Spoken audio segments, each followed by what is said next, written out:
Hi అండి, నేను మీ సంధ్యాని స్కందపురి foods అండి. ఇక్కడ చూసారు కదా, రాగి పాలతోటి రాగి హల్వా అయితే చేశాను. చాలా బాగుందండి. మీరు కూడా ఒకసారి ట్రై చేయండి. నేను ఈ వీడియోని ఖచ్చితంగా పెడతాను.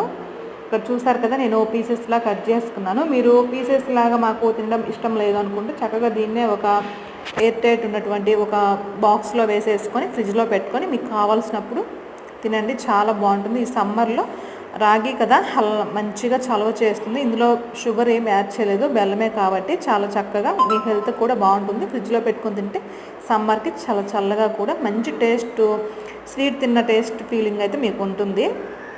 ఇక్కడ చూసారు కదా, కొబ్బరి అనేది పైన గార్నిష్ కోసం అయితే వేశాను. ఇక్కడ చూసారు కదా, జొన్న రోటీ అండి. ఇక ఇది సండే రోజు లాగే జొన్న రోటీ అలాగే మష్రూమ్ కర్రీ. చూసారు కదా, జొన్న రోటీ ఎంత సాఫ్ట్గా వచ్చిందంటే చాలా బాగా వచ్చింది. మీకు కావాలంటే ఈ జొన్న రోటీ లింక్ కూడా పెడతాను.